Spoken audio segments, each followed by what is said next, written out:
Shalom, selamat malam Bapak Ibu Saudara yang dikasihi Tuhan Yesus Kristus. Selamat kita berjumpa kembali dalam renungan pada malam hari ini. Doa dan harapan saya saudara semua ada dalam keadaan yang baik, sehat, penuh sukacita, dan berlimpah berkat Tuhan. Sebelum kita mendengarkan renungan firman Tuhan, mari kita berdoa. Bapa Surgawi, Bapa dalam nama Tuhan Yesus Kristus, kami mengucap syukur untuk berkat-Mu, kemurahan-Mu, pimpinanmu sepanjang hari ini. Tuhan sudah menolong kami dalam segala aktivitas kami. Kembali saat ini kami mau mendengar sabda firman-Mu.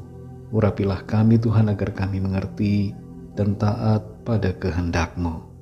Dalam nama Tuhan Yesus kami berdoa. Haleluya. Amin. Saudara yang dikasih Tuhan, ayat firman Tuhan saat ini terdapat dalam 1 Korintus 13 ayat 1-3. Tertulis demikian. Sekalipun aku dapat berkata-kata dengan semua bahasa manusia dan bahasa malaikat, tetapi jika aku tidak mempunyai kasih, aku sama dengan gong yang berkumandang dan canang yang gemerincing. Sekalipun aku mempunyai karunia untuk bernubuat dan aku mengetahui segala rahasia dan memiliki seluruh pengetahuan, dan sekalipun aku memiliki iman yang sempurna untuk memindahkan gunung, tetapi jika aku tidak mempunyai kasih, aku sama sekali tidak berguna. Dan sekalipun aku membagi-bagikan segala sesuatu yang ada padaku, bahkan menyerahkan tubuhku untuk dibakar, tetapi jika aku tidak mempunyai kasih, sedikit pun tidak ada faedahnya bagiku. Saudara yang dikasih Tuhan, Jepang terkenal sebagai negara yang penduduknya tidak akan mengambil barang yang bukan milik mereka. Kalau kita misalnya ketinggalan tas atau barang berharga di tempat umum, maka tas atau barang itu biasanya akan dapat ditemukan kembali. Mereka juga dikenal sebagai bangsa yang ramah dan bersikap sopan terhadap orang lain.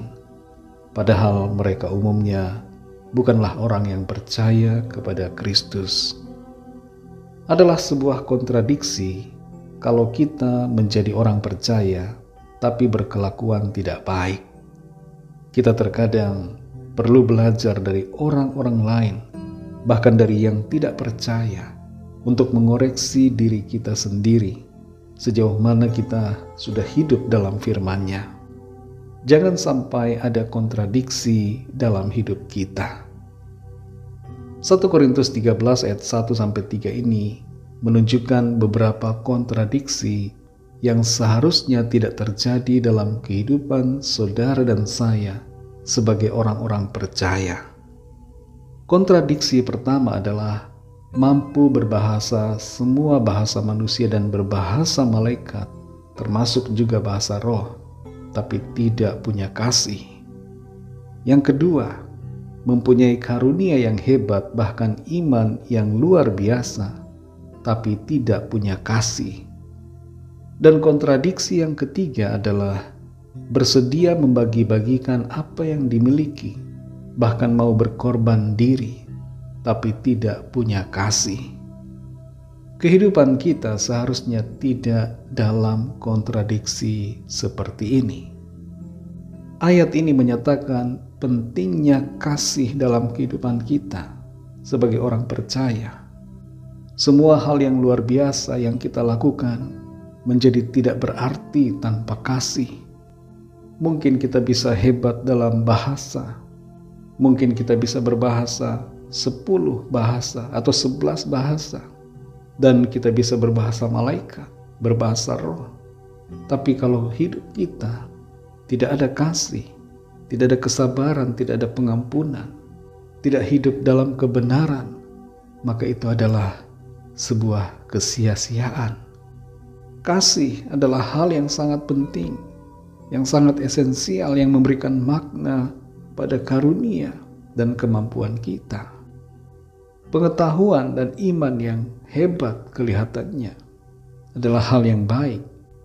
Karunia bernubuat yang kita pakai untuk membangun orang lain adalah hal yang berguna.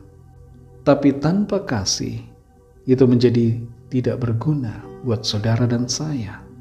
dan itu tidak berkenan di hadapan Tuhan. Ada banyak orang di dunia ini yang bisa membagi-bagikan miliknya kepada orang lain, tapi tidak punya kasih. Kasih adalah hal yang utama. Kasih hendaknya menjadi pendorong, menjadi motivasi kita dalam melakukan segala hal. Tapi ini bukanlah kasih eros, saudara. Bukan kasih yang dijadikan moto dari komunitas Pride yang menyebutkan love is love. Bukan. Tapi kasih di sini berbicara tentang kesabaran, kemurahan, dan hidup dalam kebenaran serta pengendalian diri. Hidup tanpa kasih adalah hidup yang tidak berguna. Meskipun kita bisa melakukan hal-hal yang hebat, tapi tanpa kasih, kita semuanya kosong di hadapan Tuhan. Biarlah hidup kita senantiasa diwarnai kasih, dipenuhi kasih, karena Tuhan adalah kasih. Mari kita berdoa. Terima kasih Tuhan Yesus, kami bersyukur untuk firman-Mu yang sudah kami dengar, memberikan kami pengertian, agar hidup bukan dalam kontradiksi, tapi hidup selaras antara perbuatan dan sikap hati kami. Mampukan kami untuk hidup dalam kebenaran-Mu, sehingga kehidupan kami selaras dengan kehendak-Mu. Biarlah kasih-Mu Tuhan memenuhi hati dan kehidupan kami. Tuntun kami Roh Kudus, sehingga kami berjalan dalam kasih-Mu Tuhan, bukan dalam nilai-nilai dunia ini, bukan juga dalam nilai-nilai pemikiran kami sendiri, bukan dimotivasi oleh karena berbagai keinginan-keinginan dan kepentingan pribadi, tapi selalu dilandasi dengan kasih Tuhan. Terima kasih Tuhan, kami mengucap syukur. Berkati kami di sepanjang malam ini, dalam istirahat kami, lingkupi kami dengan kasih dan kuasa-Mu. Kami berdoa membawa setiap pergumulan dan permohonan doa yang disampaikan. Biarlah tangan Tuhan melawat setiap kami dan menyatakan kuasa mujizat-Mu bagi kami. Kami serahkan semua ke dalam tangan kasih-Mu. Berkat-Mu ya Tuhan atas bangsa kami dan juga atas semua bangsa di dunia ini. Berkat-Mu atas kami gereja-Mu dan atas keluarga kami masing-masing.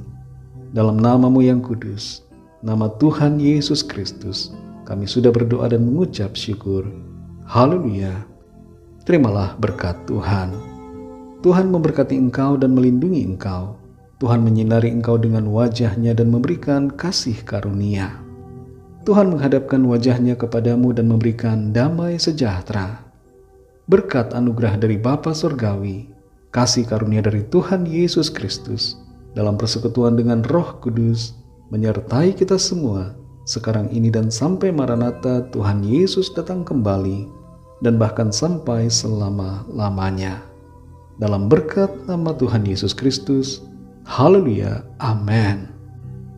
Puji Tuhan, saudara yang dikasihi Tuhan, saya percaya firman Tuhan menjadi berkat dan kekuatan buat saudara semua, dan Roh Kudus akan menolong saudara untuk lebih lagi memahami kebenaran firman Tuhan. Tuhan Yesus memberkati saudara semua. Sampai jumpa dalam renungan yang berikutnya. Haleluya.